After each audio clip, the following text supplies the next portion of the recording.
Bonjour et bienvenue à votre émission hebdomadaire Qu'en pensez-vous? Où on parle d'actualité. On va faire encore cette semaine le tour d'actualité régionale, nationale. On va peut-être se rendre à l'international. Puis avant ça, on va faire un petit dossier spécial sur l'éducation. Parce qu'il y a plein de sujets sur l'éducation en ce moment dans l'actualité. Puis je voulais qu'on en parle. Et avec moi cette semaine, pour parler d'éducation, j'ai M. Francis Côté. Bonjour M. Côté. Bonjour M. Turcotte. Ça va bien? Oui, toi? Oui, Francis qui est, blogueur, drôle et aussi directeur d'école. Et sympathique. Et sympathique. Donc, c'est pour ça qu'on t'a fait venir. On pourrait être capable aussi de voir ton point de vue. Sur plein de sujets, on va essayer de respecter aussi ton opinion, mais Oui. on va en débattre. Puis si vous avez des choses à dire, vous savez, vous pouvez nous écrire. Es-tu prêt à plonger là-dedans? Tout de suite. On va commencer par l'éducation. Ouais. Des sujets, j'en ai plein, en fait. Hey, je plein de sujets. Ben, il y en avait plein. J'ai dit, on va essayer de mettre ça ensemble et avoir quelqu'un dans le milieu de l'éducation pour nous en parler, avoir ton point de vue, en fait. Ouais. Parce qu'on entend beaucoup de choses. Ouais. Des choses sont vraies, des choses sont pas vraies. Souvent, on ne le sait plus. C'est pour ça qu'on essaie d'en parler. Commission scolaire. Là, je reviens un peu dans le passé, mais bon, il y a eu les élections scolaires. Là, on disait qu'il faut former commission scolaire. C'est une proposition qui vient même de l'ADQ à l'époque. Là, le gouvernement a dit, commission scolaire, c'est pas mal fini, il va y avoir regroupement. Finalement, recul du gouvernement pour dire, finalement, on ne fera pas d'économie. Mais quand ils ont fait campagne là-dessus, là, ils réalisent qu'on ne fait pas d'économie. C'est un peu une job botchée, là, ou qu'est-ce qui s'est passé de l'intérieur? C'est-tu nécessaire, les commissions scolaires, premièrement? C'était une annonce politique. On a mélangé le palier électoral et la gestion des commissions scolaires. Les écoles ne vont pas administrer demain matin le transport scolaire, les réparations majeures, ces choses-là. Les ressources humaines, les conventions collectives aussi. Sauf que à ce moment-là, ils ont fait l'annonce des fermetures des commissions scolaires en voulant enlever le palier électoral, mais qui devait être remplacé par quelque chose. Parce qu'il ne faut pas oublier que pour percevoir une taxe, il faut avoir une votation. Okay. C'est fait comme ça dans le système. Donc, ce qu'ils regardent présentement, c'est un conseil scolaire qui remplacerait les commissaires. On ne sait pas quelle forme ça va prendre. Dans le prochain mois, on devrait avoir un projet de loi. J'ai su que c'était relativement avancé. Ça s'en vient pour avoir ce projet de loi-là, qui devrait être composé de gens de la communauté, du municipal, des gens du scolaire et des parents. Fait que c'est un peu 4,30 sous pour une pièce, là. Ben, à quelque part, je veux dire... Il n'y a juste pas d'élection, en fait. Oui, il n'y aura pas d'élection, ça va être des gens nommés. Donc, il faut qu'ils trouvent quand même le moyen d'incorporer la taxe scolaire à quelque chose. Ça va-tu être par les municipalités, ça va-tu être intégré à quelque chose, mais pour percevoir cette taxe-là, il faut qu'il y ait une élection quelque part. Les commissions scolaires vont être quand même présentes avec des services. On a reculé sur les fusions. On a dit, bon, finalement, on ne fusionnera pas, mais ça se peut que dans un même secteur, par exemple au Lac-Saint-Jean ou par exemple dans le coin de Saguenay, on va fusionner les services. Mais pas nécessairement les commissions scolaires, garder leur entité, on va garder ça. OK. Fait que c'est là qu'on est. On va avoir bientôt la gouvernance scolaire qui va changer, puis on va avoir des gens qui vont se prononcer, les parents, les directions d'école, les profs qui sont en moyen de pression auront un mot à dire sur la constitution du nouveau modèle, mais chose certaine, on n'a aucune idée encore ça va être quoi. dans le prochain mois, on devrait le savoir un peu plus. Où va M. Couillard? Et M. Blais. Et M. Blais? Aide aux élèves. Ça aussi, on avait annoncé des coupes, puis là, je pense qu'il y a eu de la pression. Puis ils ont fait non, jamais on veut couper là-dedans. Mais pourtant, il avait dit qu'il allait couper là-dedans. Encore un recul. Est-ce qu'on a trop lancé de ballon, puis finalement, on recule parce qu'on s'aperçoit que c'est pas populaire ou que c'est pas rentable ou autre chose? C'est quoi ton analyse de ça? C'est une question d'apparence. Si tu dis je coupe à certains endroits, mais il ne faut pas que ça touche le service à l'élève. Je m'excuse, ça n'a pas le choix de toucher l'élève à un moment donné. Donc, quand il ressort qu'une école doit couper l'aide aux devoirs ou un poste d'orthopédagogie, le gouvernement a beau reculer en disant non, on a dit de ne pas couper là. C'est pas vrai. À quelque part, si tu donnes pas assez de sous à l'éducation, il y a des coupures qui vont se faire, puis à quelque part, ça va se rendre à l'élève. Donc, le service est touché, mais il donne des balises. On donne tant d'argent pour l'aide aux devoirs, ça a besoin d'aller à l'aide aux devoirs. Si on donne tant d'argent pour des postes en orthopédagogie, il faut que ça aille à bonne place. Parce qu'avant, vous pouviez gérer cet argent-là. Tu sais, on dit on donne l'argent pour l'aide, puis tu pouvais faire ce que tu voulais avec? Non, on ne pouvait pas faire ce qu'on voulait avec. Maintenant, on a plus de latitude, mais il y a moins de sous en général. Oui. On s'entend qu'il y a des coupures. Les compressions sur les 7 dernières années, je pense que c'est 14 millions au total dans notre commission scolaire. J'ose même pas imaginer à Laval, à Montréal. Les coupures sont là. Donc, le service à l'élève vient qu'à être touché, mais c'est certain que politiquement, ça passe relativement mal et c'est à eux autres de faire de la récupération politique. Sur le terrain, regarde, on fait ce qu'on peut avec les moyens qu'on a. Ouais. Non, on en parlait. Ben, j'avais mis compression budgétaire parce que là, le gouvernement annonçait hier qu'il y avait encore 1 milliard à aller chercher. Puis je ne peux pas croire qu'ils vont retourner dans l'éducation. Mais il me semble que. Je pense qu'au début, il devait possiblement avoir un peu de gras à couper, là, comme partout. Mais je ne peux pas croire qu'aujourd'hui. Mon opinion personnelle, là, honnêtement, ça reste ici, on n'en parlera pas. Mais je pense que dans le temps, effectivement, il y avait du lousse. Il y avait des surplus dans les commissions scolaires. Depuis 3 ou 4 ans, il y a eu un plateau qui a été atteint à un moment donné où on commençait à être serré, mais on était capable de fournir des services, d'être assez à l'aise. De fournir les mêmes services aux élèves. Oui. Puis au besoin de rajouter un prof, de rajouter un service à telle place. Là, c'est plus le cas. Depuis 4 ans, les coupes, on va directement dans les écoles secondaires, dans les FP. On va directement dans les bâtisses chercher des sous. Tu as raison en disant qu'il y en avait peut-être plus avant, mais que là, on est loin de ça. D'ailleurs, on parle d'une même voix, les fédérations des comités de parents, les directions d'école et la FSE, Fédération syndicale enseignante, on a parlé ensemble il y a 2 semaines en disant Unis pour l'éducation, arrêtez de faire des coupes. On ne veut pas s'impliquer dans les moyens de pression. Non, parce que ça, c'est une autre affaire, c'est une convention collective, mais sur l'idée de dire, à un moment donné, il faut valoriser l'éducation. Bien, quelque part, puis je veux dire, après ça, on va se poser la question, comment ça se fait qu'on a telle ou telle problématique à la sortie des étudiants, au niveau de la main-d'œuvre. Mais qu'on ne s'est pas penché sur les moyens qu'on mettait en place pour donner du service, à un moment donné. Hier, il y avait une statistique qui sortait que depuis cette semaine, il y a plus de jeunes de 65 ans et plus au Canada que de jeunes de 15 ans et moins. Oui. Est-ce que ça n'a pas une incidence sur le fait qu'on a l'impression que l'éducation, c'est plus une priorité pour les gouvernements, même en campagne électorale? Bon, je sais que c'est de gestion provinciale, non fédérale, mais il me semble qu'il y a peu pour les jeunes ou pour. Je ne sais pas. Bien, où tu penses qu'au niveau fédéral, ce qu'on entend, ils ont placé les priorités. Ce qu'on a dit, qu'il allait y avoir les conservateurs ont annoncé des mesures pour les personnes âgées. On a fait, OK, la purge, un petit peu déguisé, là, mais bon, ils ont amené des choses, mais très peu. On a parlé des priorités qu'on donne en santé, en éducation, en services sociaux. Regarde, on sent oublié là-dedans. Puis à un moment donné, il va falloir se poser la vraie question et faire confiance aux politiciens en leur disant, regarde, tu veux assainir les finances publiques, tu as le droit de le faire, c'est ton choix, prends les moyens que tu veux, mais priorise les choses. Puis ça. Oui, fais des choix un peu aussi. Les générations futures, ils ont le droit aussi d'avoir un Québec, un Canada en santé qui vont pouvoir vivre sainement à l'intérieur, dignement. Quand tu auras 65 ans dans plusieurs années, parce que tu es très jeune, on va tous espérer avoir un bain par semaine minimum puis avoir des services qui sont adéquats. Mais on va vouloir que nos enfants et nos petits-enfants aussi puissent avoir une éducation de qualité. Bien, exactement, c'est ça. Là. Si mes enfants sont en moyen d'avoir une bonne job dans la vie, ils pourront aussi être en moyen peut-être de s'occuper de moi quand j'aurai 65 ans. Je veux dire, par la bande, il y a des bénéfices des deux côtés. Là. Bon. OK. C'est intéressant tout ça, c'est intéressant. Ouais. Là, on va rentrer dans les négociations avec les enseignants. Bon, premièrement, là, j'ai mis mandat de grève. Je mets mandat avec un S parce que comme il y a différentes centrales syndicales qui gèrent les enseignants, donc c'est des mandats différents, grève tournante, etc. Ma question qui va se diviser en plusieurs questions, j'aime bien ça. Est-ce que, comme ils sont en négociation avec le gouvernement, est-ce que c'était nécessaire d'être déjà en grève? Parce que, je veux dire, ça a quand même été vite. Oui, il faut envoyer un message clair. Est-ce que la grève, c'est encore la solution? Mais ça, c'est une autre question. Est-ce qu'il y a d'autres manières de pouvoir... je ne sais pas.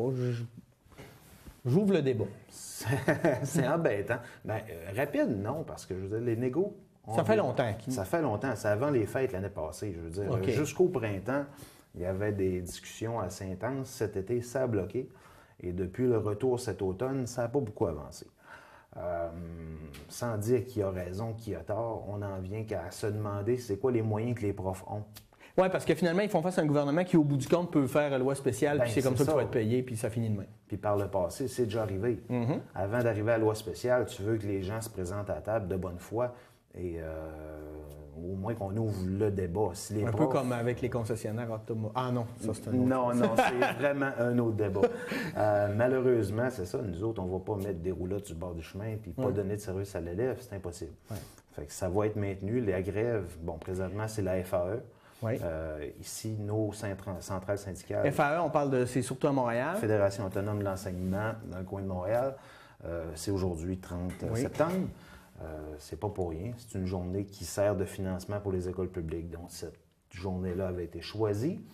Nous autres, il y a un vote de grève majoritaire qui sort dans chacune de nos commissions scolaires et la forme, comme tu disais, on ne le sait pas encore. Okay. Mais ça reste à peu près le seul moyen. Sinon, c'est dirigeant vers les directions.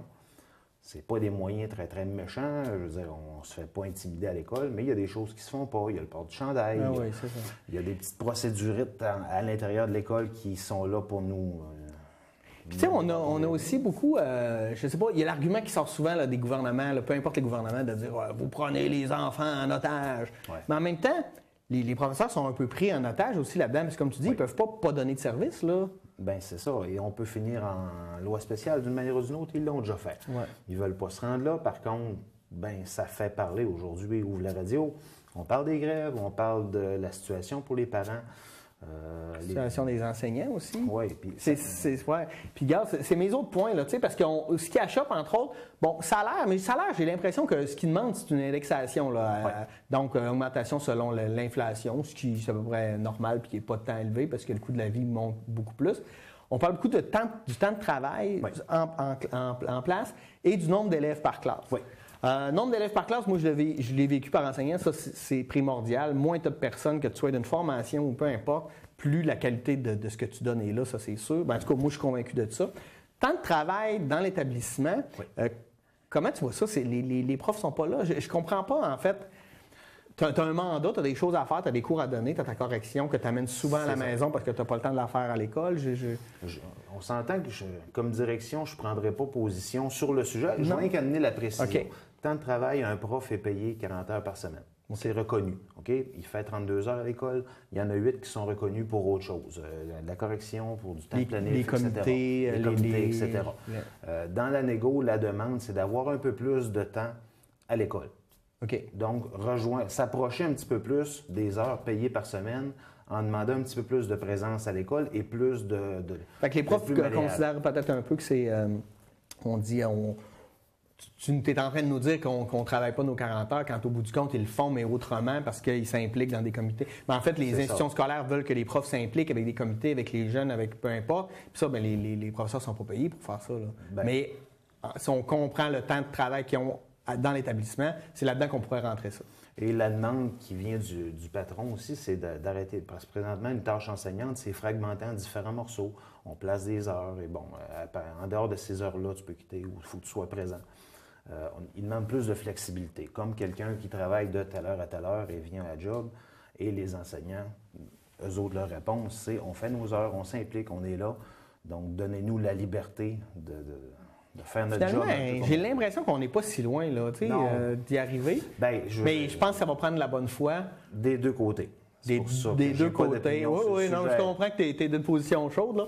Puis de toute façon, moi, je peux te garantir que juste l'année avant les élections, le gouvernement va réinvestir dans l'éducation massivement parce qu'il va vouloir remporter sa prochaine élection. Et voilà. Un classique. Peu importe les gouvernements, là, je tiens à le préciser, ils ont fait souvent ça. Là. On peut reprendre cette cote-là dans 2 ans et dire finalement, tu avais vu juste. Oui. OK, on essaiera. C'est ça. OK, on a fait le tour de l'éducation. Merci, Francis. Ça amène un éclairage pour les gens, des fois, qui ne comprennent pas l'ampleur de ces débats-là, parce que c'est quand même complexe là, quand on regarde ça de l'extérieur. Et il y a beaucoup, beaucoup de oui-dire, d'opinions qui sortent. Puis des fois, on a besoin d'être plus précis là. Ouais. On va se lancer maintenant dans les actualités régionales. Francis, c'est la fin du festival western de Dolbeau-Mistassini. Je ne voudrais pas qu'on étale ici tous nos bons souvenirs d'adolescents au Festival Western. Mais bon, on en était rendu là? Bien, moi, j'ai l'impression que c'est déficit par-dessus déficit. Oui, la municipalité, elle ne peut pas non plus tout le temps éponger. On voit depuis quelques années certains organismes, certains événements qui essaient de se lancer à Dolbeau-Mistassini, la cabane à sucre urbaine, le bol d'or, le Festival des bières. On a plusieurs organismes qui essaient de lancer des choses depuis quelques années et la Ville font avec l'argent qu'ils ont et à chaque année, systématiquement, depuis plusieurs années, doivent éponger, doivent prendre une partie de ces sous-là pour éponger le festival. Malheureusement, je viens de démêler une affaire. C'est pas contre les gens qui se sont impliqués. Il y a des gens, des bénévoles qui y croient, qui ont donné du temps, qui ont voulu que ça fonctionne, le Festival Western, dans les dernières années, autant que ça a déjà fonctionné. Mais on n'était plus là. Oui, mais on a l'impression que beaucoup de festivals, là, moi j'entendais après le festival de la chanson de Tadoussac, c'est difficile de plus en plus, puis pourtant ça marche, il y a du monde, puis imagine là s'il n'y avait personne puis la température n'est pas de ton bord, est-ce que ça serait pas la fin de l'époque des festivals où on est peut-être rendu à d'autres choses? Moi, on dit ça, Saint-Tite se remplit, Saint-Nazaire fonctionne, Festival du Bleuet, ça a quand même bien été. Festival du Bleuet, ça va bien selon la température, mais généralement, une bonne année, ils vont faire leurs frais, puis personne n'a besoin d'éponger leur déficit. Ils ont un bas de laine, puis ils sont capables de virer avec. Le western, depuis longtemps, avait plus ça, avait plus cette marge de manœuvre-là. Est-ce que, bon, on jase, est-ce que c'est parce qu'au moment de devenir un vrai festival western, on a voulu rester un festival populaire, qu'on a perdu des plumes? 1, 2, 3 mauvaises années, on ne se le cachera pas. Les gens courent le succès. Et les gens boudent ce qui marche moins. Fait que 2, 3 mauvaises années que tu te fais dire, ça marche pas. Puis il y a eu le virage western, là, parce qu'avant, je me rappelle, on avait Platinum Blonde, puis des Soldats Louis, puis j'ai vu Robert Charlebois, j'ai vu, écoute. Puis là, puis là, dans les dernières années, c'était beaucoup plus des artistes country, puis je peux comprendre, c'est un festival western. Puis est-ce que c'est là qu'on aurait perdu du monde? Je sais pas, parce que le village, wow, c'est plein de magie. Hein? Oh, oui, puis au moment où on a voulu devenir un vrai festival country, avec le rodéo, on a voulu, pendant quelques années, essayer de garder un volet populaire avec l'attente de fruits des spectacles. Venez acheter votre passeport, la journée des enfants. On a raccourci. C'était une bonne idée au moment où ils l'ont fait.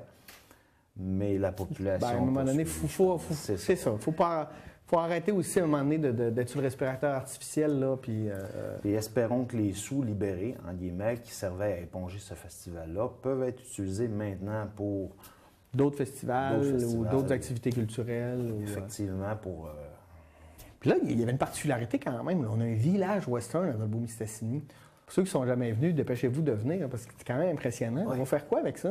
Parce que c'est des grands terrains quand même. Le village et les terrains, comme tu dis, c'est des terrains sur le bord de la rivière. Je me suis fait tatouer au Festival Western, moi, en 91. T'es tatoué? Oui. Où? Mais nécessairement, la question va se poser, est-ce que ça va être une revente? Est-ce qu'on va utiliser ces terrains-là? Ces terrains-là qui sont sur le bord de l'eau, là, c'est des terrains... C'est près de la ville, sur le bord de l'eau. On s'entend que, il y a du potentiel. Les bâtisses du western, honnêtement, c'était depuis un certain temps, de toute façon. Désuet, ça ne servait plus à grand-chose. J'espère qu'il y a possibilité de faire de quoi quand même avec ça, mais on s'entend que... c'est triste, c'était une belle époque. J'ai énormément de beaux souvenirs au Festival Western. Et on lève notre chapeau de cow-boy aux bénévoles qui ont essayé de garder le bateau à flot, mais malheureusement... C'est ça. Fait que Wow va aller retrouver Dundee. Oui. OK. Hey, as-tu vu ça? Il y a un camion qui a plongé dans la rivière Péribonka hier soir. J'ai vu ça. C'est impressionnant. Moi, j'arrivais de chez moi, puis je passe par Péribonka, puis je suis arrêté voir ça. C'est... Bon, au-delà là, de l'accident, là, le gars a dû avoir toute qu'une frousse là, quand même. Là. Est-ce que c'est un accident isolé ou ça remet en question la sécurité de cet embranchement-là qui est en plein centre-ville, puis c'est vrai que ça tourne à 90 degrés. Là. Si tu freines pas, c'est impossible de tourner. Là. Parce que ce matin, il y avait Denis Trottier qui était à Radio-Canada qui disait faut peut-être penser à soit une voie de contournement ou mettre des arrêts-stop. Est-ce que c'est une bonne idée ou c'est juste un événement isolé parce que ça peut arriver aussi? Là. On ne peut pas changer tous les règlements parce qu'à un moment donné, quelqu'un s'égare. La voie de contournement restera toujours l'option la plus sécuritaire, mais il n'y a pas un commerce sur le chemin passant qui va accepter qu'il y ait une voie de contournement qui fait que l'affluence qu'on devrait avoir à ce moment-là va être contournée. C'est certain. Je ne veux pas être méchant, mais c'est pas non plus à Péribonka où il y a le plus de commerce là, sur la... Non.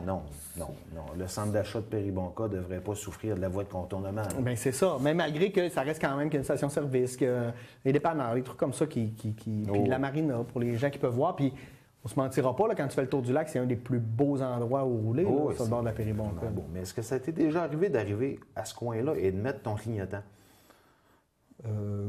Peut-être par hasard. Moi aussi, parce que tu y penses. Hein, tu arrives dans un 90 degrés en plein milieu d'un village. Quand tu arrives de la partie de Dolbeau, tu n'as pas eu la zone de ralentissement vraiment qui t'a averti. Okay, non, ça arrive vite. Ça arrive vite. De l'autre bord, c'est tel que tel. On est dans une zone de 50, 80 pendant un certain temps. Mais j'avoue que de l'autre côté, il va falloir revoir la façon de faire parce que ils ont été chanceux. Oui, puis il disait que Très le chanceux. bateau passant avait été enlevé hier, fait qu'il n'y a pas eu trop de dommages, mais quand même, là, il va falloir refaire la marina puis le oui. bord de la route. Mais c'est D'ailleurs, tout que. Est-ce que le conducteur était correct? Je sais pas. Non, il a été blessé, il est sorti de son véhicule, il a réussi à s'extirper lui-même, mais il aurait eu des graves blessures. Là. On n'en sait pas plus maintenant, mais quand l'émission va passer, on va sûrement savoir plus. On s'appelle. On s'appelle. OK. Hey, Francis, tu es chasseur? Oui, chasseur. Ben, début de la chasse? Oui. Pars-tu à la chasse en fin de semaine? J'y vais en fin de semaine. C'était le début en fin de semaine. Mes confrères, mes collègues, ça n'a pas fait. Fait que j'aurai Tu aurais la chance. la chance, on va appeler ça une chance, d'aller essayer l'orignal. C'est quoi que ça représente la chasse pour un chasseur? Parce que moi, je suis jamais allé à la chasse. Mon père allait pas à la chasse. Je suis vraiment pas grandi dans un milieu de chasseurs. Oui. C'est quoi que ça représente? Tu sais, c'est comme. Ouais, c'est un moment qui est tellement tiré en dehors de notre vie où tu t'en vas dans le bois, tu n'as pas de réseau, tu t'en vas t'enfermer à penser qu'il y a une chose, c'est-à-dire organiser ta chasse, ton coin de chasse. Pour décrocher, il n'y a pas mieux. Là. Je veux dire, il y en a que c'est d'aller dans le sud. Parce qu'on se mentira pas, là, dans un secteur comme de Boom-Cessny, dans le temps de la chasse, là, c'est mort, là, parce que tout le monde est en chasse. Là. Tout le monde est à chasse, puis effectivement, il y a beaucoup de monde en forêt. Tant mieux pour les chasseurs, tant mieux pour le cheptel orignal qui semble très bien se porter. Ils ont eu des statistiques avec le système d'alternance qu'ils ont eu dans les dernières années. Ça va bien, les chasseurs sont au rendez-vous, puis les orignaux aussi. La seule pratique que moi je mettrais de côté, honnêtement, une tête sur un pick-up, ça se met pas. Imaginez-vous que vous allez dans un autre pays et vous vous rendez compte que les gens, après avoir tué un animal, le mettent sur leur camion et se promènent avec. Vous seriez les premiers à vous demander pourquoi le faire. Donc, comme personne de l'extérieur qui arriverait ici et qui voyait se promener des têtes sanguinaires, j'aurais de la misère. Ah ouais. Fait que voilà, mis à part cette pratique-là que j'ai un peu de difficulté, c'est un beau loisir. Et je l'ai fait vraiment cet hiver, moi, après ma pêche aux petits poissons des chenaux. Tu l'as placé sur J'ai ton... tout placé les petites têtes de poissons. Oui, c'est ça. Mais c'est une belle activité. J'adore ça, je suis vendu, mais c'est certain que, bon... Non, c'est vrai que c'est un peu absurde, là, mais c'est un trophée, tu sais, c'est comme... Oui, non, c'est ça. On a réussi l'année passée, là, mais on ne l'a pas fait. Non? On ne l'a pas exhibé comme ça. Ça dépend aussi de ton auto, là. Tu sais, si c'était une Beetle, là, c'était Ou sur une Yaris, ou... c'est ça. J'avoue, c'est un peu douteux, là. Tout ça m'amène à parler de vente d'armes à feu. Oui. Parce que depuis qu'on a aboli le registre des armes à feu, il y a c'est de plus en plus facile d'obtenir des armes à feu. Et entre autres, à cause qu'on peut les acheter par Internet. Ouais. Puis on n'a pas besoin de remplir de papier, il n'y a pas de registre. Une fois que tu as ton arme, toi, tu te procures ton arme, ça te prend ton permis de port d'arme, ton permis de possession d'arme puis d'achat, je ne sais pas trop comment. Mais une fois que si tu revendais à un ami sur le net, il n'y a pas besoin d'avoir ça, les armes peuvent circuler librement. Est-ce que ça... Ici, on est vraiment d'un réseau de chasseurs. Les gens qui ont des armes en général, c'est ça. Mais est-ce que vous, tu sais, dans tes amis chasseurs ou tout ça, c'est une pratique qui commence à être courue d'aller s'acheter des armes sur Internet? Ou c'est étrange. Là. Moi, j'achète des livres sur Internet ou des jeux. Et là, de me dire, je vais aller chercher mon arme dans la boîte aux lettres, là, trouve ta boîte, un fusil. Non, j'ai pas eu personne que je connais qui a fait ça. De toute façon, nous, on est dans le coin ici, je pense, culturellement habitués d'aller voir nos conseillers dans les boutiques spécialisées, voir sur, bon, à moins que tu saches exactement ce que tu veux passer par Internet, c'est quand même un petit peu particulier. Quant au registre ou du contrôle, ça a prouvé de façon certaine que ça ne fonctionnait pas, la façon de faire qu'ils ont voulu mettre en place. Est-ce que pour autant, on devrait complètement laisser aller les choses? Je ne sais pas. Est-ce que dans d'autres pays, le contrôle des armes à feu a fait ses preuves? Bien, on voit comme aux États-Unis où le contrôle des armes à feu, c'est rien. Là. En fait, il n'y a aucun contrôle et c'est de loin le pays où il y a le plus de meurtres par arme à feu dans le monde. Là. Et puis quand je dis de loin, là, c'est 100 pour 1. Là.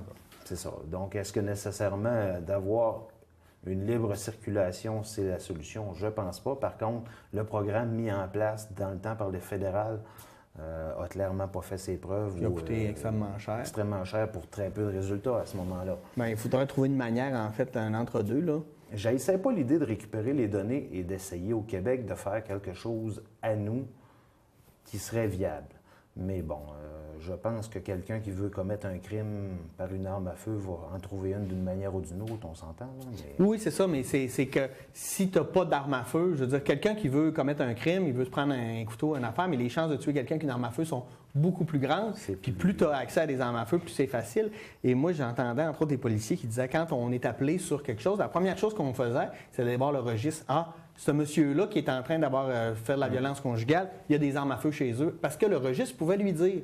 Fait que ton approche est différente que si tu fais « Ah, non, mais il est dans le registre des casseroles, fait que là, se faire attaquer qu'une casserole, c'est moins grave. » Non, mais tu comprends que ça a quand même une utilité, mais je comprends qu'au niveau des coûts et du fonctionnement, c'était peut-être pas parfait, mais moi, je suis vraiment contre la libre circulation, là, on le voit, là. Moi, j'ai un malaise extrême quand je suis aux États-Unis, puis je me promène, puis les hommes ont le fusil sur la ceinture, là, comme si... on a un extrême qui n'a pas de sens, hein? Mais entre les deux, il y a sûrement une solution, et pour commencer par ne pas détruire les données des armes à feu. Puis, comme chasseur, quand vous allez en bois, est-ce qu'il y a vraiment un contrôle? Tu sais, est-ce que tu t'es déjà fait contrôler, dire on peut-tu regarder ton port d'armes, les gens vont voir chez vous, est-ce que tu entreposes bien tes armes? Est-ce que ça se fait, ça, ou tu n'as jamais entendu parler de ça? Moi, j'en ai jamais entendu parler. Okay. En forêt, ça se fait. Quand on rencontre des gardes-chasse, quand les gens de la faune nous rencontrent, oui. Les cartouches qui sont dans la chambre, là, et, pas la chambre à coucher, là, mais la chambre du fusil. La chambre du fusil, là. Effectivement, ça, c'est surveillé beaucoup, puis le transport des armes, mais pour ce qui est de la maison, j'ai jamais entendu personne qui... C'est une question, comme j'ai pas d'armes. Oui, non, c'est ça, mais tu viendras avec moi à chasse. C'est bon. Hey, campagne électorale dans la région, là, parce que là, on va en parler, on en parle tout le temps de la campagne électorale, qui est, excusez, là, mais pathétique. J'écoutais le débat des chefs et tous les candidats étaient en train de me convaincre que tous les autres candidats étaient des connards puis qu'on devrait, au bout du compte, voter pour personne. Voilà. Je suis un fan de politique, j'adore ça, je suis politologue, j'ai étudié là-dedans et je trouve cette campagne-là complètement à l'ouest, là, c'est de peu d'intérêt. Je ne sais pas c'est quoi ta perception. Là? Est-ce que tu connais l'historique de la politique beaucoup plus que moi? J'ai l'impression, quand j'étais plus jeune, qu'on suivait des débats, qu'on suivait des politiciens, on était capable de mettre des feuilles, des colonnes de pour et de contre, côte à côte, de voir les projets qui s'en venaient et de faire des choix en fonction de ça. Même si présentement, dans la région ou au fédéral, j'essayais de me faire une tête sur le plan de match des partis politiques, j'ai rien. On sait ce que j'ai entendu plusieurs fois là, des phrases comme ah, eux sont pas bons à cause de ça, eux sont pas bons à cause de ça, nous on est bons. OK, mais t'es bon pourquoi? Qu'est-ce que tu proposes? Arrêtons. On a eu quelques bribes. Là. D'ailleurs, on a eu une des premières promesses en culture depuis, je sais pas, je pense 5 élections. Et ça m'a surpris, mais je pense qu'il y a des gens qui sont désespérés ou je ne sais pas. Mais je trouve que c'est une campagne étrange. On veut beaucoup manipuler l'information, puis beaucoup, on joue sur les mots, puis sur les tendances, sur les sondages. Faites plus le débat si les gens arrivent préparés avec des lignes et n'ont aucune idée de ce qu'ils ont à dire à propos de divers sujets. Quand M. Trudeau, finalement, a été questionné à propos de c'était l'aide à mourir, et qu'il a répété 4 fois qu'il y avait un plan économique, que lui, c'était correct, et que les autres ont embarqué. Il n'y a personne qui a dit c'est parce que tu ne réponds pas à la question, c'est parce qu'ils veulent ton opinion sur tel sujet. Ils s'ostinaient entre eux autres à ce sujet-là, ils n'ont jamais parlé de ce sujet-là. Parlez-moi d'économie, parlez-moi de services sociaux, parlez-moi de choix politiques, de souveraineté association, peu importe. Mais parlez-moi de quelque chose d'autre que vos lignes. Moi, je pense que la formule du débat, ce que ça devrait être, là, c'est on parle d'économie, d'accord, mais qu'à la place que les politiciens se confrontent puis s'engueulent, là, on va les confronter à des économistes qui vont remettre en question les chiffres qui vont avancer puis qui, là, ils vont les confronter. On veut parler d'éducation, bien, on va arriver, tu comprends? Un environnement, OK, tu nous proposes ça, mais je le sais que c'est pas vrai parce que j'ai étudié tes chiffres, puis là, tu vas être obligé d'arriver avec du concret, quelque chose de pertinent, puis aussi d'admettre que, bien là, on va en faire moins, tu sais. Moi, ça me paraît quand on entend les conservateurs nous faire croire qu'ils travaillent pour l'environnement. Mais ils disent ça quand même. Mais à un moment donné, c'est quoi? On est-tu? Je dis pas qu'il faut absolument le faire. Je dis juste, arrêtez de nous faire croire que vous le faites quand tout nous prouve que vous le faites pas, là. Ça devrait être un exercice démocratique qu'on dit comment ça va se passer. Tu t'engages en politique, tu auras à faire ça. Présentement, c'est quelque chose qui est négocié par les partis.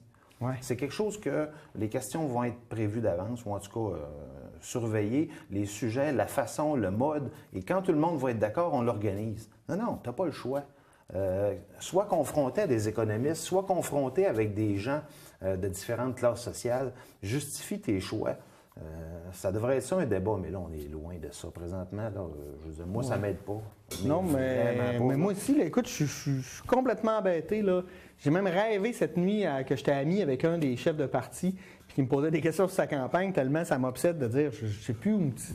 Je trouve qu'il y a peu de substance et pourtant la campagne, elle est éternellement longue. Et régionalement, est-ce que tu penses qu'il y a plus d'éléments qui ont été amenés? J'y arrive, mais avant ça, je veux te parler d'André Harvey. Oui. Parce qu'André Harvey est arrivé dans la campagne pour soutenir le candidat libéral, ce qui est tout à fait normal, oui. Puis on voit ça souvent. On a vu Jean Chrétien le faire avec au PQ, on appelait ça les grands-mères, là. Les belles-mères, je veux dire, qui arrivaient pour donner leur opinion, etc. Moi, c'est sur ça, là-dessus, cette espèce d'appel à l'autorité de dire « Moi, j'ai déjà été populaire, je viens t'aider dans la campagne. » Est-ce que ça marche? Pourquoi les gens font ça? On est-tu désespéré à ce moment-là ou on veut consolider des appuis quand on fait appel à ces gens-là qui ont une expertise ou un passé politique important? Bien, je pense que tu as raison en disant ça se dit mal, ça. Rendre les appuis, consolider. Oui, consolider nos appuis. Ils vont chercher la vieille garde, des gens qui ont toujours pris ce parti-là et qui ne s'identifient pas, admettons, à M. Trudeau ou, mettons, les conservateurs avec, je ne sais pas, tu vas chercher... Brian Mulroney. Brian Mulroney, mettons. Tu vas rassurer ta vieille garde. Je ne pense pas que tu vas convaincre des nouvelles personnes. Honnêtement, André Harvey, puis il y a une belle feuille de route, entre autres, l'autoroute à 4 voies, etc. Il y a des dossiers qui ont été éclatants, là. Est-ce qu'aujourd'hui, ça va amener plus de dire que voter pour M. Trudeau et ça sera une bonne idée? Je ne pense pas que ça va me convaincre, mis à part les personnes qui ont vécu son époque. Mais ces gens-là se sentent aussi peut-être le besoin de... Tu sais, c'est un peu un manque. Tu étais dans la politique toute sa vie, peut-être tu as le goût de ressauter dans l'arène juste pour... Ça doit être tentant. Écoute, même M. Duceppe est revenu. Honnêtement, c'est des gens qui sont quand même pas tellement loin du monde politique, souvent conseillers, souvent par en dessous, vont avoir une opinion à donner. Mais de reprendre le micro, le flambeau... Est-ce que ça amène quelque chose? Je ne suis pas convaincu, honnêtement. Bon, on en parlait des enjeux régionaux. Oui. Es-tu capable de m'en nommer un? Voilà. Non, mais tu sais, parce que là, on va en reparler de toute façon tantôt, là, les agriculteurs puis le quota, mais c'est pas un enjeu régional, c'est un enjeu canadien. Là. C'est canadien. Après ça, la forêt. La forêt peut-être un peu. Oui. Mais c'est drôle, là, il y a des annonces. On fait des annonces, là, mais ça fait longtemps qu'on aurait peut-être eu besoin d'autres choses que ça. Ouais. L'aluminerie, après ça. Ouais, mais tu sais, c'est plus le municipal où les gens, les MRC qui travaillent là-dessus. Voilà. Ça me prouve beaucoup de choses, là. Parce que là, je cherchais, puis là, on a eu un moment donné, on a parlé des bouts rouges, là, d'Alcan, puis on a parlé une journée, là, puis après ça, on a l'impression la Valcartier, pas Valcartier, Bagotville, on a parlé un peu. Oui, mais c'est pas nouveau. Quand je m'en venais ici, je fais toujours le tour dans ma tête de quoi Pierre va me parler. Politique fédérale, c'est correct, je savais qu'on allait aborder le sujet. Puis quand je suis arrivé à me dire comment je pourrais me positionner au niveau régional, je ne sais pas. J'ai entendu parler de rien, puis il n'y a rien qui a été amené comme débat, comme questionnement, comme proposition. Parce que ce qu'on a eu, c'est, mettons, les syndicats qui disent votre vote stratégique contre les conservateurs. Là, les conservateurs ont renchéri en disant, bon, ben c'est NPD, ils sont pro-Greenpeace. Puis là, finalement, au bout du compte, on promouvoit rien. Là, on fait juste encore un peu dénigrer les autres. La norme FSC, j'ai-tu fait quelque chose, peux-tu faire de quoi? Les sous s'en vont au fédéral, ramenons-les dans notre région. OK, comment? Ouais, comment? Qu'est-ce qu'on veut faire avec ces sous-là? On veut-tu revaloriser la petite entreprise? On veut faire quoi? Là? Augmenter le tourisme, repéper l'industrie touristique, culturelle, je ne sais pas. Amenez-nous des propositions, puis on se fera une tête. J'ai absolument rien, regarde. Voilà. Ben, écoute, on n'a rien. Fermons le sujet. Fermons le sujet. Mais ça nous prouve quelque chose. Je suis content. On a la même perception là-dessus. Parfaitement. On va sortir de la région. Oui. Puis on va s'en aller au niveau national pour parler du NICAB. Oui. Parce que, le NICAB semble être la seule question, le seul enjeu électoral durant cette élection. Statistiquement, ça l'a touché 2 personnes. Oui. 2 personnes, mais c'est rendu un enjeu électoral. Puis là, je ne ferai pas de comparaison avec, je sais pas, les affaires autochtones et les problèmes que les femmes autochtones peuvent vivre, où là, ça se calcule par milliers de femmes. Là, on n'entend pas parler. NICAB, 2 personnes. Ouais. Pourquoi? J'ai lu un article vachement intéressant un peu sur la manipulation médiatique, puis comment le gouvernement conservateur aurait pu régler ça depuis longtemps, mais gardait ça un peu pour relancer son célèbre débat sur la sécurité, là. Moi, je pense qu'il faut peut-être... Oui, il faut se poser la question si on est... Je pense qu'il y a un questionnement à y avoir, mais en faire un enjeu électoral principal, je refuse. Je trouve qu'on a... En ce moment-là, on en a déjà trop parlé. Bien, je trouve que tu manques de respect envers les 0,0000003% de la population que ça concerne. C'est-à-dire ces deux femmes-là qui aimeraient à savoir s'ils doivent enlever leur voile. Donc, nécessairement, on s'entend qu'on devient sarcastique en parlant de cet enjeu-là et que les autres partis politiques ne devraient même pas nourrir le débat. Mais là, présentement, ils ont embarqué dans quelque chose. Puis il y a une part des médias aussi, Ben mais oui. c'est extrêmement poussé par le Parti conservateur parce que ça l'aide, là, l'espèce de faire peur avec la sécurité. Là. Tu sais, je rappellerais que statistiquement, mettons au niveau du terrorisme, il y a 2 personnes qui sont mortes d'attentats terroristes au Canada. On a investi des millions, des milliards pour changer des lois, pour changer plein de choses. Il est mort durant la même période. Au-dessus de 3000 femmes autochtones disparues ou décédées. Mais là, on n'en parle pas pour on fait rien. Pourquoi? Parce que c'est pas payé électoralement. C'est ça la question. Ils ont été malhabiles. Toi, personnellement, est-ce que tu penses qu'une femme qui arrive d'un autre pays devrait enlever son voile pour la sermentation? Oui. Bon. Est-ce que la majorité de la population pense ça? Je pense que oui. Pense que oui, qu'elle devrait enlever son voile. Les autres partis politiques avaient qu'à dire oui. Et c'est tout. Ben, c'est ça. Et pas nourrir le débat et donner la chance aux conservateurs de faire un enjeu électoral sur quelque chose qui n'existe pas. Ouais. Ils ont été hyper malhabiles, là, je veux dire. Mais tu sais, en même temps, là, je te dis oui, mais sincèrement, là, m'en fous un peu. C'est du cas par cas. Tu sais, on a vu à Infoman, là, Jean-René Dufort a fait voter son chat. Ben, c'est ça. Non, mais tu sais, tu comprends, à un moment donné, mais ça, c'est drôle. Hein? Ouais, ça, c'est drôle. c'est ça. Tandis que là, c'est un drame national. Des fois, j'ai de la misère avec où on met nos valeurs. Là. Exactement. Et là, on a parlé du niqab combien de fois, mais d'environnement, tu peux. Sécurité, beaucoup. Économie, énormément, là, comme s'il y avait juste ça dans la vie. Services sociaux. Après ça, je sais pas, moi, les droits des Autochtones, les droits de l'homme. Écoute, Voilà. la santé, les ressources naturelles. Rien. Mais le niqab, Et voilà. Puis le gouvernement, avec les milliards qui sont donnés aux provinces au niveau de la péréquation, a quand même un mot à dire sur un paquet de sujets, a quand même des possibilités c'est pas leur pouvoir nécessairement, mais ont quand même la possibilité de se prononcer sur certains enjeux. On a balayé tout ça pour des débats qui n'existaient même pas. Parce que moi, je prends l'exemple, là, maintenant, la NPD a proposé les garderies. Bon. Oui. Ben, c'est une proposition. Puis là, eux sont d'accord, les autres sont pas d'accord, mais on sait pas trop pourquoi. Puis finalement, on n'en parle pas. C'est ça. Mais non, mais puis là, des enjeux comme ça, là, les libéraux parlaient de culture, les premiers depuis longtemps, d'investir dans la culture. C'était même pas des gros montants, mais c'était d'investir dans la culture. Ouais, c'est flat. C'est flat parce que, écoute, il n'y a pas d'étincelle, il n'y a pas de feu d'artifice, puis les autres n'embarquent pas. C'est un peu absurde. Oui. Bien, je trouve qu'on a déjà trop nourri le débat sur le niqab. Oui. On va arrêter immédiatement. Voilà. On va revenir aux agriculteurs. La gestion de l'offre des agriculteurs du Québec, du Canada, en fait. Ce qu'il faut comprendre, ceux qui ne savent pas c'est quoi la gestion de l'offre, c'est qu'au Canada, donc, tout ce qui est volaille, œufs et lait, c'est géré qu'une gestion de l'offre. Donc, on ne peut pas, si tu veux être capable de produire du lait, ça coûte tant, etc. Pour ne pas en produire tant pour la population, les prix sont marqués, sont ajustés en fonction de ça. Et les pays étrangers, pas qu'ils ne peuvent pas importer, ils peuvent importer leur lait ici au Canada, mais ça leur coûte, je pense que c'est 300 là, de douane, ce qui fait qu'ils ne le font pas parce que c'est pas rentable. Voilà. Là, dans l'accord transpacifique qu'on veut faire avec Chine, Nouvelle-Zélande, tout ça, ces gens-là disent, parce que si tu veux qu'on t'ouvre nos marchés, bien, il faut que tu ouvres tes marchés là-dedans. Entre autres, les États-Unis, Nouvelle-Zélande aimeraient beaucoup ça.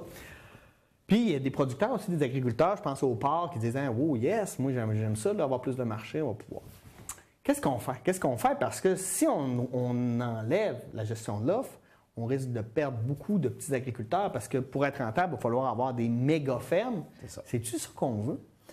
Tu sais, dans un air où on revient beaucoup à l'achat local, production locale, les trucs bio. Non, je ne sais pas. C'est un coup de barre qui est un petit peu particulier. On a réussi au niveau des microbrasseries, les fromagers, production de lait, etc., à se faire notre petit marché à nous autres. Et là, on ouvre la porte à compétitionner avec des fermes gigantesques de 50 000 vaches, quand nos cultivateurs en ont 150, font un petit produit d'appel qui peut être intéressant, qui a réussi à se trouver une niche sur le marché. Je ne vois pas l'intérêt. J'espère que c'est une décision qui va donner une chance à certains cultivateurs de chez nous, mais qui ne va pas nécessairement laisser mourir les petits à côté. Parce que oui, on va donner une chance, mettons, aux producteurs de porc, mais eux aussi vont être obligés d'avoir des méga porcheries pour compétitionner au niveau international. Là. Fait que, personnellement, j'aime beaucoup le produit local qu'on est capable de mettre en valeur et j'espère qu'il ne se fera pas écraser par Kraft qui va acheter 500 000 vaches dans un champ et produire un fromage 2 fois moins cher. Et qui goûte, le jaune. Ouais. C'est ça. Puis, une autre réalité, là, moi, j'ai ce constat-là dernièrement parce que toutes les grandes entreprises puis les gouvernements disent libre-échange, il faut ouvrir les frontières, il faut partager. Puis, tu sais, on est là-dedans, là, l'Europe, après ça, l'Asie, la Chine, tout ça. Et tout le monde est comme en récession, tout le monde a de la misère économiquement. C'est pas en train de prouver que c'est un modèle qui ne fonctionne pas, ça? Oui. Je sais pas, là. Le modèle européen, c'est le meilleur exemple. Je dirais, à plus grande échelle, quand ils ont voulu, justement, défaire les frontières puis faire quelque chose pour donner un boost aux entreprises, quand même qu'ils me diront aujourd'hui que ça a fonctionné et qu'on peut rapatrier le modèle, j'y crois pas. Ça n'a vraiment pas fonctionné.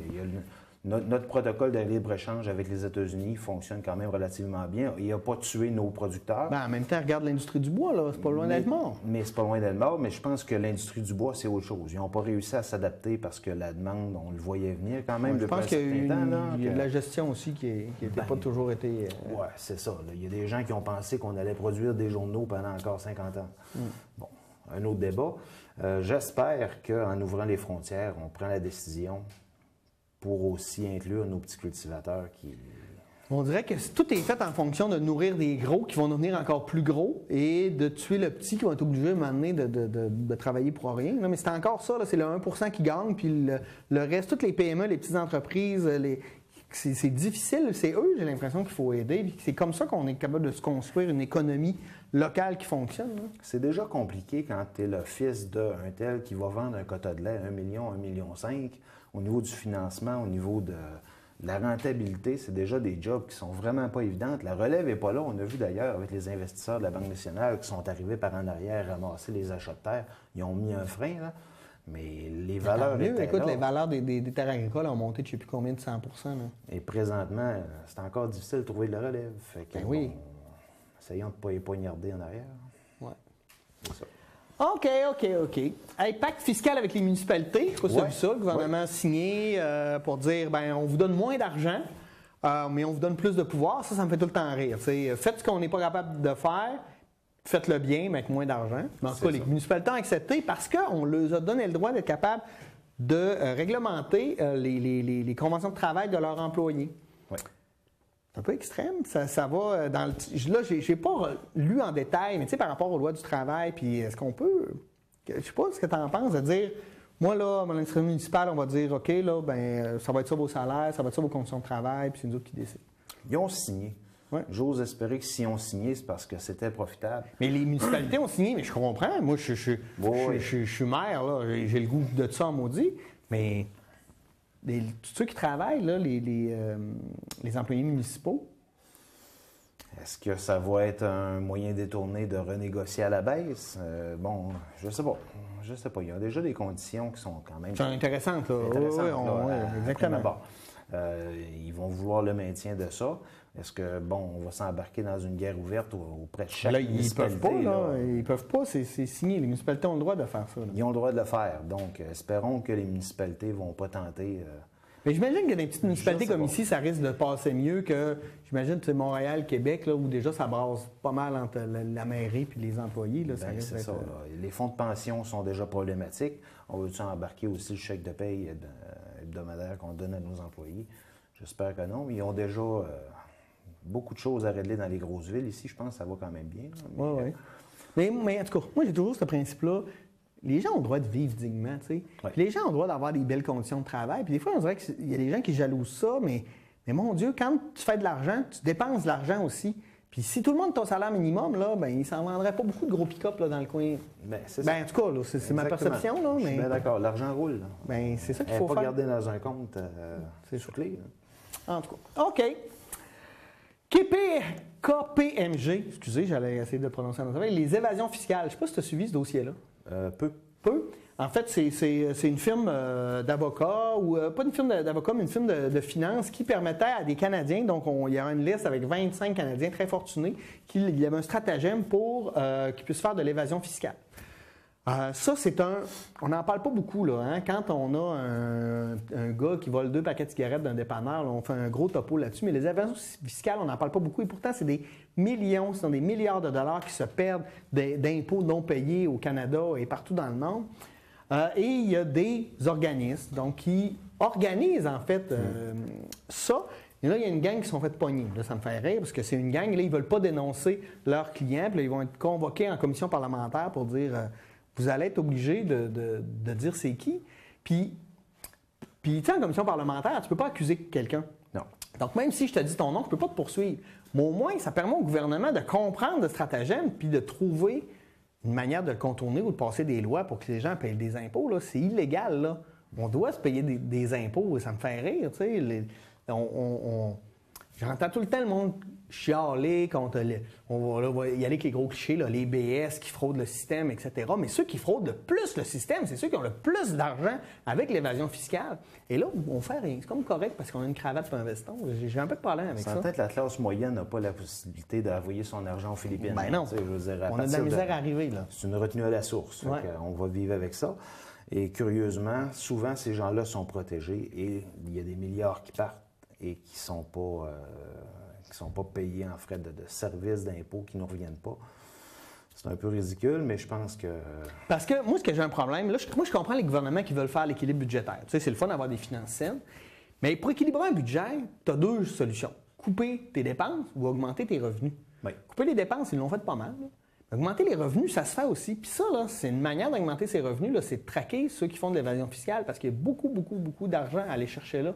Puis tu sais, c'est niaiseux, là, mais je pense qu'on va chercher maintenant rien qu'un million, là, va réinvestir là, au Saguenay-Lac-Saint-Jean, 1 million. T'en fais combien de projets communautaires ou des projets qui peuvent aider les gens? Est-ce que ça aurait pu être un sujet au débat? Est-ce que ça aurait pu être un sujet électoral? Un enjeu. Voyons donc. Oui. Ben non, mais ça. Puis même avant, là, je reviens à ces enjeux électoraux, mais tu sais, quand il y a eu tous les trucs sur le Sénat, là, puis on disait il faut abolir le Sénat, non, il ne faut pas l'abolir, blablabla, il faut le réformer.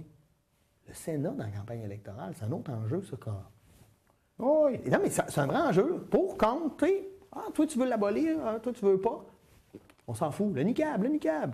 Au niveau provincial, on avait une personne qui s'appelait Lise Thibault, qui était notre lieutenant gouverneur, et on a entendu plein de choses, et personne ne s'est posé sincèrement la question, est-ce qu'en 2015, au niveau fédéral ou provincial, est-ce qu'on devrait avoir encore une instance qui relève de l'histoire canadienne de 1500?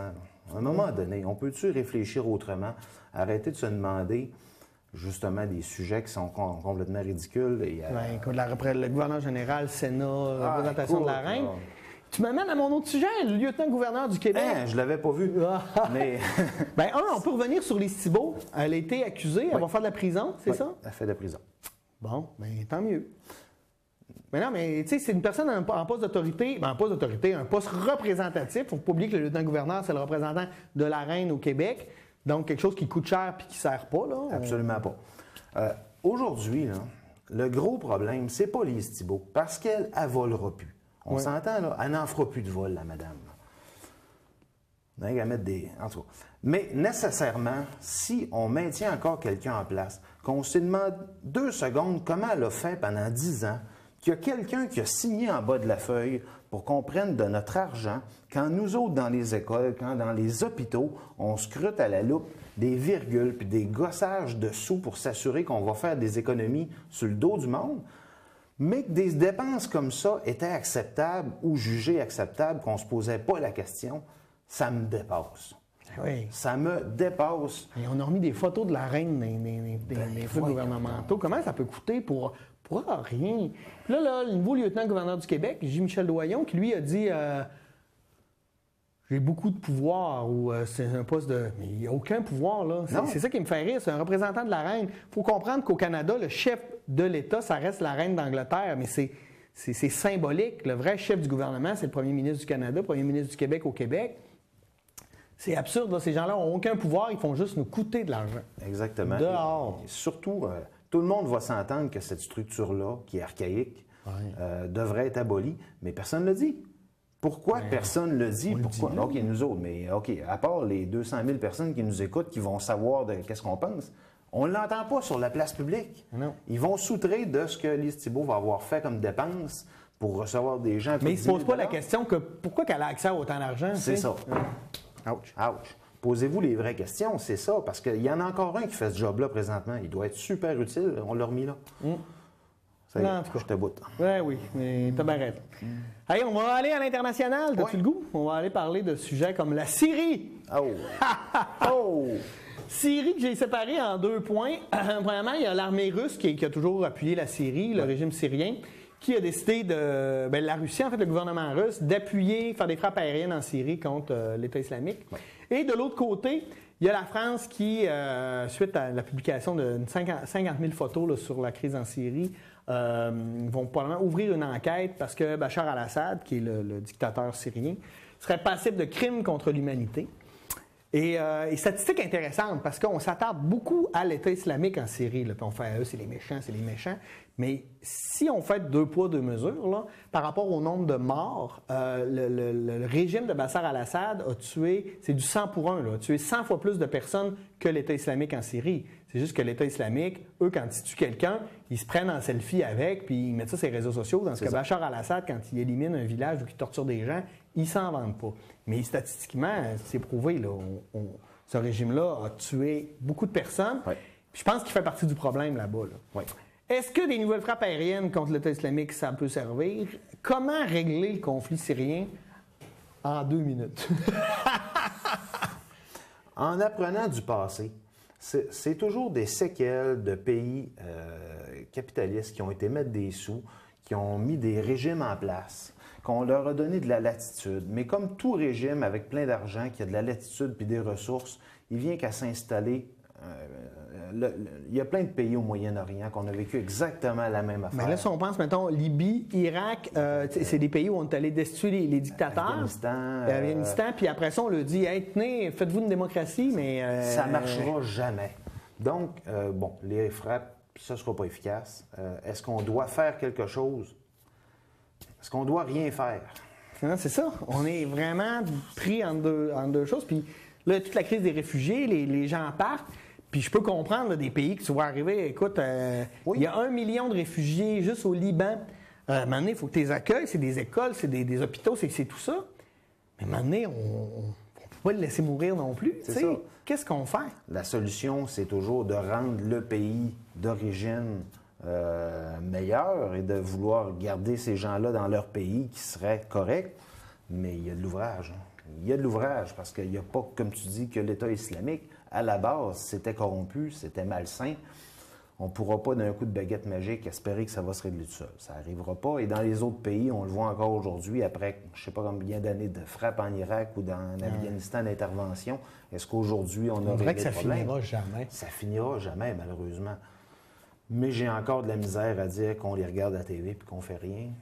Je pense quand même encore que l'ONU a un mandat là-dedans. J'espère que... Oui, mais c'est tellement compliqué parce que le système de sécurité, le Conseil de la sécurité, avec les droits de veto, la Russie est toujours opposée aux États-Unis. On n'est pas alliés des mêmes personnes. Fait que... En tout cas, on ne réglera pas le problème, mais Vraiment au moins on en a parlé. Ouais. Référendum en Catalogne, je ne sais pas si tu as suivi ça un peu. Un petit peu, oui. Ils ont fait un référendum, des élections, en fait, et puis la majorité des gens qui ont été élus, donc un mandat clair, sont des indépendantistes de la Catalogne. Là, le régime de Madrid a dit désobéissance civile, ils veulent amener le... En tout cas, je ne sais pas ce qui va se passer, mais c'est foncièrement intéressant.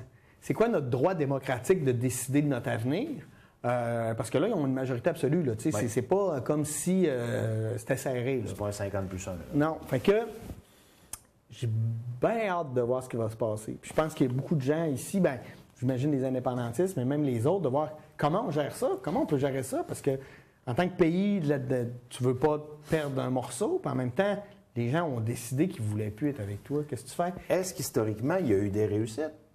Oui. Est-ce que après le fractionnement de l'URSS, la Yougoslavie, la Tchécoslovaquie, etc., il y a eu des réussites au travers de ça? Oui, il y en a eu plein. Il y en a eu plein. On parle de la Slovénie, la Croatie, ça fonctionne super bien. Moi, j'étais en Ukraine avant qu'il y ait les dernières affaires, mais j'étais en Arménie l'année passée, Géorgie fonctionne bien, les Pays-Bas, ça fonctionne bien. C'est pas parfait, là, mais je veux dire, puis ça sera jamais parfait partout, c'est viable. Là. Monténégro, le tourisme, il marche super bien. Croatie, Slovénie, il y a République tchèque puis Slovaquie aussi. Je veux dire, ça existe. Maintenant, il y a aussi plein d'endroits où ça ne marche pas. Au Soudan Sud. Oui, non, c'est ça. Ouais. L'Écosse s'est posé la question dans la dernière année. La Catalogne, pourquoi pas, mais faisons les choses comme il faut, par exemple. C'est certain qu'on essaie de respecter les droits, mais je pense encore qu'il y a une majorité qui doit être forte. Oui. Puis économiquement, c'est l'endroit le plus riche là, de l'Espagne aussi. Là, fait que ça les aide énormément. Ça les aide énormément. Tant mieux si ça fonctionne et qu'on n'est pas au dépit d'un paquet d'États à côté, mais je pense que nous autres, on a aussi à se poser la question, est-ce qu'on voudrait avoir cette majorité-là et faire notre pays et regarder le modèle qui a été vécu ailleurs, parce qu'il y a des réussites. Oui. On peut s'inspirer dans la vie? Sûrement. Hein? Oh, hey, j'ai passé ma dernière page parce qu'on a terminé, Francis. Ben voyons, Pierre. Merci d'avoir participé à ça. C'était très intéressant et même drôle par moment. Là-dessus, je vous lance mon éternelle question. Vous, qu'est-ce que vous en avez pensé de nos échanges, de nos débats, de nos prises de position? On ne prétend pas avoir la vérité, mais on espère avoir amené un peu de réflexion à tout ça. Écrivez-nous, tvldm9@videotron.ca. Si vous avez des questions, vous voulez venir à l'émission participer, vous avez des débats que vous voulez lancer, peu importe, écrivez-nous. Et vous pouvez aussi nous suivre sur Facebook. Vous allez sur Facebook, vous allez aimer notre page TVLDM9. Vous allez avoir accès à toutes nos émissions et même plus. Là-dessus, je vous souhaite bonne semaine et on se retrouve la semaine prochaine pour un nouveau Qu'en pensez-vous? Merci. Au revoir.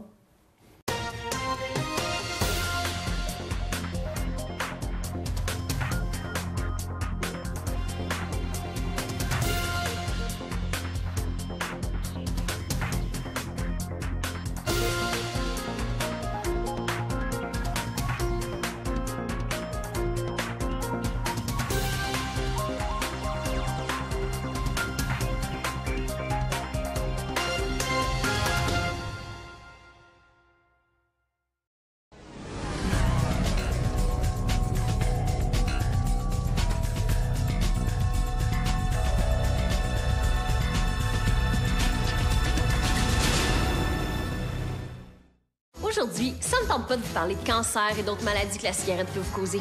À la place, on va vous donner une idée de ce que ça peut laisser dans votre corps. La pompe est neuve, les tuyaux et les sacs aussi. Il n'y a pas de poussière, pas de saleté, pas de bébite. Yark, dégueu. C'est pas le résultat d'un paquet, là. C'est après une seule cigarette.